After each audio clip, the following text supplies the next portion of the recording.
Teng, teng. Soa kentongan yang dipukul membangunkan tidur warga Bulangan. Warga yang mendengar pun berduyun-duyun mendatangi pos kamling. Ada apa ini, Her? Tanya beberapa warga yang mulai berkumpul. Mereka bertanya kepada Hari yang sedang berjaga. Sementara Rohman dan Toyo membunyikan kentongan dengan cara berkeliling ke rumah-rumah yang paling jauh. Ya, ada apa ini? Ucap salah satu warga yang baru datang. Istri Mas Diman meninggal, Pak. Innalillahi wa inna ilaihi rajiun. Ucap warga kompak. Ya sudah, ayo ke sana. Di rumah duka ternyata sudah banyak warga berkumpul, semua terlihat tegang saat melihat kondisi jenazah wanita itu. Suara tangisan menggema riuh di rumah papan itu. Menjelang pagi semakin banyak warga berdatangan untuk melayat. Sementara Toyo, Rohman dan Her, mereka terlihat pucat sekali. Semalaman berjaga tentu membuat ketiga orang itu sangat mengantuk. Tapi mau bagaimana lagi, masa tetangga berduka mereka malah enak-enakan tidur. Mas, mana Kimpul? Tanya Her yang sejak tadi tidak melihat keberadaan Kimpul. Bahkan sejak petang tadi membagi tugas dia pun lupa sama teman yang satu itu. Karena panik. Iya ya, ngomong-ngomong mana si Kimpul yo? Aku juga nggak tahu, tadi malam waktu keliling dia tidur di pos. Ya sudah aku tinggal, kirain nyusul kalian. Soalnya pas aku balik bocahnya udah gak ada. Wah, kemana itu Kimpul? Tanya Rohman bingung. Ala paling pulang ke rumahnya, namanya juga pengantin baru. Jawaban Hari membuat teman-temannya ikut tertawa. Toyo baru ingat akan istrinya di rumah, melihat kondisi jenazah tadi laki-laki itu benar-benar tidak tenang, apalagi semalam dia sempat mengelus perut Latri. Menurut cerita yang pernah Toyo dengar, Palarak menandai korbannya dan akan terus-menerus mengganggu hingga mendapatkan janin yang dia incar. Toyo sendiri sejak dulu tidak pernah mempercayai dongeng yang menurutnya hanya digunakan oleh ibu-ibu pada zaman dulu untuk menakut-nakuti anak-anaknya. Akan tetapi semua asumsinya kini berubah saat melihat sendiri bagaimana kondisi jenazah istri Diman itu meninggal. Kondisinya begitu naas, dengan isi dalam perut yang tercabik-cabik dan janin yang telah hilang. Sangat mengerikan. Toyo bergidik ngeri, tidak mau terjadi apa-apa pada Latri, dia pun segera pulang. Dihabiskannya kopi yang tinggal sedikit itu, lalu dia bergegas menghampiri kedua temannya yang masih terlibat obrolan dengan beberapa warga yang datang untuk membantu proses pemakaman. Aku tak pulang dulu ya, pamitnya kepada mereka yang berada di tempat itu. Yo mas. Sepanjang perjalanan pulang Toyo kepikiran dengan keberadaan Kimpul, sampai pagi menjelang laki-laki itu tidak terlihat di rumah duka. Masa iya, tetangganya sedang tertimpa musibah tidak ada rasa empati, walau cuma sekedar basa-basi datang. Toyo bergumam sendiri. Sebelum pulang Toyo menyempatkan untuk mampir terlebih dahulu ke rumah Kimpul, kebetulan juga rumah mereka satu arah. Rumah kayu dengan atap genteng itu terlihat sepi, pintunya pun masih tertutup rapat. Toyo mengurungkan niat untuk ke sana, merasa gak enak. Takut ganggu pengantin baru. Pikirnya. Enaknya kamu Pul. Toyo tersenyum-senyum sendiri, entah apa yang sedang dia pikirkan. Kimpul hanya tinggal berdua dengan istrinya, ibunya sudah lama meninggal. Sementara bapaknya menikah lagi dan tinggal di kampung istri barunya. Toyo urungkan niatnya tadi dan berputar arah menuju jalan setapak yang mengarah ke rumahnya. Assalamualaikum. Setibanya dia di rumah yang sudah terbuka pintunya itu. Waalaikumsalam. Jawaban dari dalam. Toyo masuk kemudian. Lo ibu udah pulang? Tanyanya heran saat mendapati ibunya sudah di rumah. Kamu itu yo, sudah ibu bilangin kalau pulang dari mana-mana itu lewat pintu belakang. Apalagi kamu bermelayat. Bukannya menjawab pertanyaan Toyo, ibunya itu justru marah-marah kepada anaknya yang baru saja pulang. Apa sih Bu? Aku capek ini loh. Kok malah kena semprot? Siapa suruh pintunya dibuka? Ketusnya, lalu pergi ke dapur. Anak zaman sekarang kalau dikasih tahu, ngelawan terus. Toyo tidak menghiraukan ucapan ibunya. Setelah mengambil minum di dapur, dia melangkahkan kaki menuju kamar. Eh, mau kemana kamu? Tanya Rumi geram. Mau ambil handuk. Biar ibu yang ambilkan, sudah sana mandi. Yang cepat ibu mau melayat. Dengan perasaan dongkol laki-laki bertubuh tambun itu pergi tanpa menjawab lagi. Tri, bangun Ndok. Iya bu. Masih lemes Ndok? Udah gak bu? Jawab Latri sedikit lemas. Suamimu sudah pulang, ibu tinggal dulu ya. Gak usah banyak gerak, istirahat saja ya Ndok. Nah bu, Latri mana bu? Tanyanya saat keluar dari kamar mandi. Di kamar. Tangannya masih sibuk memasukkan bunga-bunga segar yang dia petik. Siapa tahu dibutuhkan nantinya di rumah duka. Jam segini kok masih di kamar? Rumi mendelik menatap putranya. Mulutmu itu yo, pedas tenan. Istrimu itu sakit, tahu gak kamu? Toyo terkejut saat mendengar ucapan ibunya barusan. Sakit? Aku semalam pulang Latri masih sehat-sehat saja kok. Kamu itu kalau dibilangin emang gak pernah dengerin yo. Gara-gara kamu, ibu hampir kehilangan cucu. Ucap Rumi kesal dan berlalu pergi. Ibu mau kemana? Rumi tidak menjawab pertanyaannya Toyo. Wanita itu benar-benar marah dengan anaknya. Cepat tua bu, marah-marah terus. Rumi tidak menggubrisnya dan berlalu pergi. Tri, kamu kenapa? Sesampainya di kamar, saat melihat istrinya terbaring lemas di atas kasur. Latri terdiam cukup lama, menatap punggung suaminya yang sedang mencari baju di lemari. Kaos putih yang berkerah di mana, Tri? Tanyanya tanpa menoleh. Latri tetap diam. Entah kenapa sejak tadi wanita yang terlihat pucat itu hanya dia melamun dengan tatapan kosong. Tri, ditanya kok diam saja? Punya mulut gak? Begitulah Toyo, penyayang tapi juga bermulut pedas. Setelah berganti pakaian, Toyo menyisir rambut menghadap ke cermin yang menyatu dengan lemari. Tanpa disengaja bayangan wajah istrinya yang ketakutan terpantul di sana. Latri, kamu kenapa? Tanyanya panik. Jangan mendekat.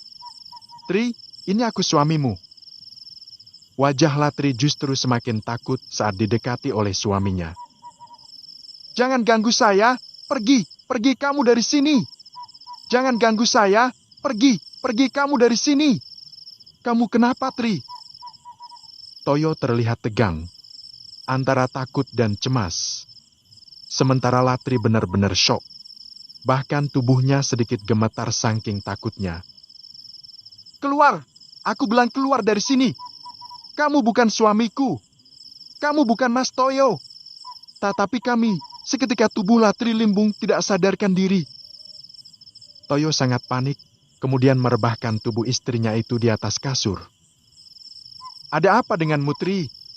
Kenapa seperti ini? Apa jangan-jangan ini semua karena aku telah melanggar nasihat ibu? Laki-laki itu terlihat sangat menyesal. Toyo sejak tadi hanya mondar-mandir tidak jelas. Saat ini perannya sedang cemas.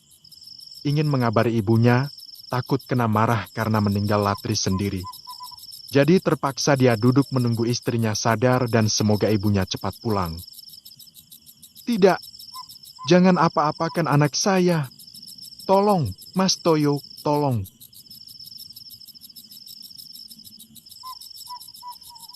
Toyo terperanjat kaget saat mendengar jeritan Latri meminta pertolongan. Latri! Toyo memekik saat mendapati istrinya itu sudah tersungkur di lantai tanah kamarnya. Entah apa yang terjadi dengan Latri sampai bisa tergeletak di bawah dipan kayu itu. Sementara di rumah duka, semua warga bergotong royong membagi tugas. Bapak-bapak yang suka rela mengali kubur sudah sejak pagi pergi ke pemakaman. Hari ini warga Bulangan benar-benar sibuk. Kalau sudah siap semua, secepatnya kita makamkan jenazahnya. Jangan lama-lama, Takut nambah korban, ucap salah satu warga yang datang. Hampir siap semua, tinggal nunggu tukang galinya selesai, jawab yang lain. Rumi, mantumu juga lagi hamil, Ti? Tanya Bu Dewi, bisik-bisik. Wanita setengah baya itu hanya mengangguk, lalu kembali berkutat dengan rangkaian bunga untuk menghias keranda nantinya. Aduh Rum, kamu harus hati-hati kalau gitu. Setauku yang lagi hamil di kampung kita itu cuma 2 orang. Mantumu dan juga almarhum. Rumi tidak mempedulikan ucapan tetangganya itu. Dia hanya diam dan menyimak. Takutnya menantumu juga jadi korban. Wanita itu bergidik sendiri. Wajah Rumi mulai terlihat tidak suka. Akan tetapi mulut Bu Dewi seolah gatal jika tidak mencicit terus-menerus. Apalagi yang aku dengar, kamu dulu juga diganggu kan, Rum? Dan kalau nggak salah kamu juga hampir dibunuhnya, ya kan? Seolah tidak peduli dengan perubahan wajah Rumi yang tampak masam di sebelahnya, Bu Dewi terus saja bicara. Mulutmu itu apa gak capek ngomong terus dari tadi? Masih banyak kerjaan itu loh. Lagi pula gak baik gosip di rumah orang yang lagi kena musibah. Mbah Sungkem yang sejak tadi geram dengan perilaku Dewi, akhirnya angkat bicara. Rumi tersenyum samar, kemudian pergi meninggalkan Dewi yang sedang kena marah dari ibu-ibu yang berada di tempat itu. La ilaha illallah. La ilaha illallah. La ilaha illallah. Rumi memutuskan pulang setelah keranda berisikan jenazah itu dibawa pergi ke pemakaman. Aku pulang dulu ya Mbak Yu. Pamitnya kepada Ibu Diman. Matur nuwun Rum. Sama-sama Mbak Yu. Wanita itu memilih pulang ketimbang ikut menguburkan jenazah istrinya Diman. Bukan tidak mau, lebih tepatnya khawatir dengan kondisi Latri. Sepanjang jalan perasaan Rumi merasa tidak enak. Hatinya dilanda kecemasan. Dia mempercepat langkah supaya bisa segera sampai di rumah. Rumi yang berjalan seorang diri merasa seperti ada yang membuntutinya sejak tadi. Tapi wanita itu terlihat tidak peduli dan terus berjalan melewati perkebunan warga. Mayoritas warga di Desa Bulangan adalah petani, meskipun sebagian juga ada pedagang dan pengusaha di bidang yang lain. Jarak rumah ke rumah sebenarnya tidak terlalu jauh. Hanya saja yang membuatnya terlihat jauh karena pekarangan yang banyak ditanami pohon jati, mahoni, dan tebu. Meskipun hari masih siang, suasana kali ini sedikit gelap. Karena awan hitam di langit kian menebal. Sesampainya di rumah, wanita itu tertegun saat mendapati rumah yang terlihat sepi. Tidak mau berpikir macam-macam, Rumi segera berjalan menuju pintu dapur. Melewati kamar putranya. Sesampainya di pintu dapur, Rumi tidak bisa masuk karena pintunya terkunci dari dalam. Yo, Toyo! Teriaknya dari luar. Toyo buka pintunya! Rumi terus saja mengetuk dan mengendor-gedor pintu rumahnya dengan kesal. Wanita itu berjalan ke samping, tepat di sisi kamar anaknya.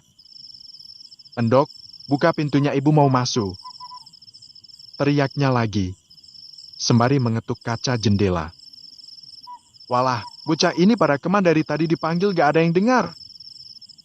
Karena tidak mendapat jawaban, Rumi terpaksa masuk melalui pintu depan.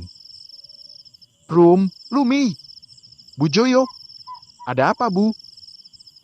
Tanyanya saat melihat tetangganya itu berlari tergopoh-gopoh mendatanginya. Lah Latri, kenapa dengan Latri? Tanyanya bingung. Mi menantumu. Suaranya terhenti saat melihat sekelebat bayangan hitam di belakang rumah Rumi. Rumi yang menyadari perubahan wajah Bu Joyo langsung menoleh. Di mana mereka sekarang? Tanya setengah berbisik. Bu Joyo mendekat lalu membisikkan sesuatu. Entah apa yang sedang mereka bicarakan, tapi sepertinya cukup serius. Terlihat wajah-wajah tegang di antara keduanya. Tidak lama setelah itu mereka pergi, berjalan cepat meninggalkan rumah Rumi. Toyo benar-benar lelah, sejak tadi mencari keberadaan Latri yang pergi dari rumah setelah sadarkan diri. Entah mengapa Latri sangat takut ketika melihat wajah suaminya. Toyo bahkan sempat emosi dengan sikap istrinya itu. Tidak ada angin maupun hujan, sikapnya tiba-tiba berubah. Toyo segera menyusul Latri yang sempat dilihatnya masuk ke dalam hutan jati yang berada tidak jauh dari rumahnya. Suasana berbeda mulai dirasakan oleh Toyo saat melangkahkan kaki menyusuri hutan itu. Menurut cerita teman-temannya dulu, mereka sering mendengar suara wanita cekikikan dari pohon yang paling besar di sebelah jalan yang dilewatinya tadi. Tidak hanya suara kuntilanak, sosok putih yang bernama Pocong juga sering menampakkan diri, melintang di tengah jalan. Bahkan bukan hanya teman-temannya saja yang pernah melihat hal-hal seram, almarhum bapaknya juga pernah didatangi sosok hitam tinggi besar saat berburu di dalam hutan jati itu. Toyo bergidik ngeri ketika teringat dengan cerita-cerita itu kembali. Sudah hampir seperempat bagian hutan itu ditelusuri akan tetapi tidak ada tanda-tanda keberadaan Latri. "Kemana kamu itu, Tri? Tri, aku sudah capek ini loh." Toyo terlihat mulai putus asa. Rasa lelah dan mengantuk membuatnya terlihat pucat sekali. Toyo terlihat gusar, hatinya semakin tidak tenang apalagi saat melihat langit sudah semakin gelap. Tanpa berpikir ulang, suami Latri itu pun memutuskan untuk pulang dan meminta bantuan warga. Hatinya sedikit gamang, tapi mau bagaimana lagi? Toh bukan juga kemauannya untuk meninggalkan Latri di hutan ini sendirian. Lagi pula hutan seluas itu, mana mungkin Toyo bisa menemukan keberadaan istrinya sendirian tanpa bantuan orang lain. Sesampainya di rumah, Toyo terkejut saat melihat pintu rumah sudah terbuka semua. Toyo berlari memastikan tidak ada pencuri yang masuk ke dalam rumah ibunya. "Dari mana kamu, Yo?" Sesampainya di depan pintu, laki-laki itu dikejutkan dengan ibunya yang muncul tiba-tiba dari dalam rumah. "Ah, kamu itu ngeyel banget dikasih tahu orang tua." Belum sempat ngomong, Toyo malah kena marah ibunya. "Bu, nanti saja kalau mau marah," jawab Toyo kesal. "Latri hilang di hutan jadi sana, sebaiknya kita minta bantuan warga untuk mencari istriku." Rumi terlihat bingung dengan ucapan putranya itu. "Hilang?" tanyanya kemudian tertawa. Toyo garuk-garuk kepala melihat sikap ibunya. "Latri hilang, Bu, malah ketawa. Ya kamu itu kok lucu, pulang-pulang bilang Latri hilang. Tapi memang benar kenyataan istriku hilang, Bu. Tadi dia masuk ke hutan jati itu. Istrimu dari tadi di rumah Bu Joyo." Jawab Rumi kemudian pergi meninggalkan putranya yang terlihat bingung. "Ini Mas, kopinya." Latri meletakkan gelas kopi di atas meja. "Iya," jawab Toyo sewot. Laki-laki itu masih merasa kesal dengan istrinya. Toyo merasa dikerjain oleh Latri. "Masih marah?" tanya Latri yang tidak nyaman didiamkan oleh suaminya itu. Toyo diam tidak menimpali pertanyaan wanita itu.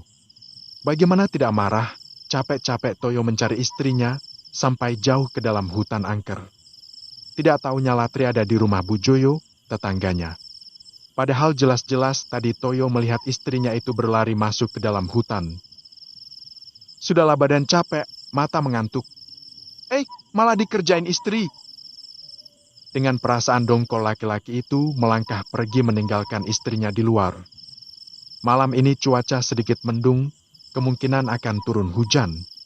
Rumi sebenarnya berat untuk meninggalkan Latri di rumah sendiri. Tapi menolak permintaan ibunya Diman juga tidak enak. Apalagi ini malam pertama yasinan, pasti banyak yang antusias untuk mendoakan almarhum. Sementara Toyo, anaknya itu sudah lebih dulu pergi tahlilan ke rumah Diman. Pastilah di sana akan sangat sibuk mempersiapkan jamuan untuk orang-orang yang datang. Di kampung ini memang masih kental adat istiadat peringatan kematian. Dari 1 sampai 7 hari, biasanya akan ada tahlilan rutin. Bagi yang berkecukupan biasanya akan menghidangkan berbagai macam kue dan bahan-bahan mentah untuk dibawa pulang. Rumi bingung harus bagaimana. Pada saat itu belum ada telepon genggam, mungkin jika ada pastilah wanita itu tidak bingung seperti saat ini. Rumi jadi dilema, mengajak Latri juga tidak mungkin. "Bu?" "Iya, Nduk. Ibu gak berangkat bantu-bantu di rumah Diman? Kalau ibu berangkat kamu sama siapa?" Gak apa-apa, berangkat aja Bu. Gak enak, nanti jadi omongan. Ucapan Latri ada benarnya, hidup di pedesaan seperti Rumi, memang kadang serba salah. Kamu beneran gak apa-apa kalau ibu tinggal? Latri mengangguk, mengiyakan pertanyaan ibunya. Ya sudah kalau gitu, ibu berangkat sekarang ya. Hati-hati ya Bu. Ingat ya Ndok, jangan asal bukain pintu. Iya Bu. Jawabnya mengerti. Rumi berjalan seorang diri hanya berbekalkan senter di tangan. Bagi Rumi berjalan malam seperti saat ini adalah hal yang biasa. Tidak ada rasa takut sedikit pun dalam hati wanita itu, meskipun melewati perkebunan warga yang terlihat penuh dengan berbagai macam pohon yang berukuran sangat besar. Malam ini tidak ada bulan ataupun bintang di langit. Sunyi, binatang malam seperti jangkrik juga tidak terdengar bunyinya. Padahal biasanya ramai sekali, sampai kodok pun ikut bernyanyi. Perjalanan menuju rumah Diman biasanya tidak terlalu lama, hanya butuh waktu 20 menit saja. Kendaraan roda 2 kala itu masih sangat jarang dijumpai. Hanya orang dengan penghasilan lumayan saja yang mampu membeli. Tapi entah mengapa kali ini waktu berjalan terasa lambat, sangat lama. Sampai-sampai wanita itu sudah merasa lelah. Rumi berhenti sejenak karena lelah membuat keringat bercucuran. Perasaan aku tuh belum tua-tua banget. Jalan segini saja kok sudah capek. Ucapnya bingung. Dirasa sudah cukup beristirahat, Rumi kembali melanjutkan perjalanannya. Rumah Diman sudah terlihat dekat. Kali ini di sana pun sudah banyak orang berkumpul termasuk Toyo anaknya. Ibumu Yo? Rohman mencolek Toyo yang sedang asik ngobrol. Loh, ibu sendiri? Latri nggak ikut? Tanya sedikit bingung. Enggak. Jawab Rumi kemudian masuk ke dalam rumah Diman. Toyo pikir ibunya itu akan pergi bersama Latri, makanya dia pergi lebih awal untuk membantu Diman mempersiapkan keperluan tahlilan. Pulang saja sana Yo, jangan sampai istrimu jadi korban selanjutnya. Rohman menasehati. Iya Pak, saya tak pamit dulu sama tuan rumah. Hari berjalan tergesa-gesa karena sudah sangat telat sekali menghadiri tahlilan. Biasanya laki-laki itu akan pergi bersama Rohman, Kimpul dan Toyo. Tapi kali ini dia kemalaman sebab istrinya terus saja merengek-rengek ingin ikut.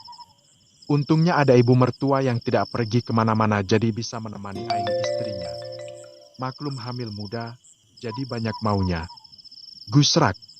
Hari terperanjat saat melihat sesuatu masuk ke dalam semak-semak di tepian jalan. Astagfirullah, bikin kaget saja. Hari yang abai akan hal itu, memutuskan untuk melanjutkan perjalanan. Karena waktunya juga sudah sangat mepet, sebentar lagi tahlilan pasti segera dimulai. Di kampung Bulangan kala itu masjid belum berdiri, di sana hanya ada langgar atau mushola. Itu pun jaraknya cukup jauh dari rumah Toyo, Rohman, Hari dan Kimpul. Pada saat itu masih jarang orang yang mengerti agama, hanya sebagian saja seperti Hari contohnya. Laki-laki yang memakai sarung dan baju koko itu terlihat tengah memperhatikan sesuatu. Itu apa ya? Kata Hari sambil melangkah maju. Didekatinya tempat yang tak lain adalah semak-semak di pinggir jalan tadi. Awalnya Hari tidak peduli, tapi rasa penasaran mendorongnya untuk melihat. Serap! Sesampainya di tempat itu, kedua mata Hari membulat. Dia sedikit terkejut saat mendapati sosok hitam tengah berjongkok sedang menyeruput darah dalam wadah yang mirip dengan plasenta atau ari-ari. Tubuh laki-laki itu menegang, gemetaran. Untung saja dia tidak jatuh pingsan. Dengan perasaan takut Hari berbalik untuk pergi sebelum sosok itu melihat. Akan tetapi kakinya tidak sengaja menginjak ranting kering dan menciptakan suara. Mendengar hal itu, sosok hitam tadi menoleh. Matahari mendelik sempurna. Laki-laki itu sangat terkejut saat melihat wujud makhluk yang saat ini sedang marak dibicarakan oleh warga Bulangan. Dengan cepat Hari berlari. Dinaikannya sarung yang dia lilitkan ke pinggang itu sampai pangkal paha. Saat ini yang dia inginkan hanya berlari ke rumah Diman dan selamat dari Palarak. Makhluk hitam yang dilihat tadi segera pergi dan tidak sama sekali mengejar Hari. Sambil berlari Hari bergidik ngeri, wajah makhluk itu masih terngiang-ngiang di kepalanya. Sekalinya ditujukan wajah setan, dikasih yang paling seram. Sian tenan! Umpatnya kesal, dengan terus berlari sekencang mungkin. Bagaimana tidak ngeri jika wujudnya saja sangat menakutkan. Seperti tadi, makhluk itu memiliki mata yang berwarna putih dan tidak mempunyai kornea mata. Tidak hanya matanya yang begitu seram, wajahnya juga terlihat tidak mempunyai batang hidung. Sekilas tadi terlihat, daging bibirnya tampak rata. Ini adalah pengalaman pertama bagi Hari melihat setan. Selama ini dia dan Toyo orang yang paling menentang mitos Palarak di kampungnya. Tidak lama setelah itu, sampailah Hari di kediaman Diman yang sedang berlangsungnya tahlilan. Nafasnya tersengal karena lelah. Sesampainya di depan rumah Dimana, Hari tersungkur pingsan. Warga yang sedang membaca surah Yasin langsung terdiam dan berlari mengerumuni Hari yang tidak sadarkan diri. Sementara di rumah, Latri kembali gelisah. Dia duduk termenung sambil menunggu ibu dan suaminya pulang. Angin tiba-tiba berhembus kencang, terdengar gesekan pohon bambu yang berada di samping rumah mertuanya. Seperti biasa wanita itu tidak takut, dia berjalan santai menuju dapur. Sejak tadi perutnya sudah berbunyi karena lapar. Dibukanya tudung saji, hanya ada beberapa potong ayam. Latri terlihat tidak berselera, meskipun daging ayam adalah salah satu makanan kesukaannya. Akan tetapi semenjak hamil mencium aromanya saja membuat perut mual. Mertuanya itu memang sangat baik, karena tahu Latri menyukai ayam. Jadilah setiap hari menunya hanya itu-itu saja. Meskipun anak laki-lakinya itu terkadang suka protes, tapi Rumi seolah tidak mempedulikannya. Her, bangun! Beberapa orang mengoleskan minyak telon di hidung Hari. Tidak berselang lama Hari pun tersadar dari pingsannya. Minum dulu, Her. Rohman menyodorkan segelas air putih. Hari menerima dengan tangan yang masih sedikit bergetar. Ditenggaknya air itu hingga tandas. Kamu kenapa, Her? Tanya Rumi yang kebetulan masih di sana. Tadi aku lihat palalak. Pa? Jawabnya terbata-bata. Palarak? Iya, palarak. Di mana kamu melihatnya, Her? Tanya Rohman kemudian. Dekat jalan hutan jadi, Pak. Ayo kita ke sana. Barangkali makhluk pembuat onar itu masih di sana. Ucap salah seorang warga berapi-api. Ayo, kita tangkap saja dia. Warga yang lain pun ikut menimpali dengan amarah yang menggebu-gebu. Ayo, sekarang kita ke sana. Ayo. Suara warga semakin riuh, saling sahut-menyahut. Beberapa warga masih melanjutkan tahlilan, sementara yang lain ikut mencari keberadaan Palarak di tempat yang Hari ceritakan tadi. Rumi tidak terlalu khawatir karena putranya sempat pamit mau pulang. Kemungkinan sudah sampai sejak tadi, sebelum acara dimulai. Warga yang berbondong-bondong mendatangi jalan dekat hutan jati itu tidak mendapatkan apa yang mereka cari. Semua tempat sudah disusuri termasuk semak yang Hari bilang tadi pun sudah dibabat habis. Tapi tidak menemukan kebenaran sosok itu di sana. Wah, kayaknya kita kehilangan jejak, kata orang yang paling bersemangat tadi. Setannya udah minggat. Timpal yang lain.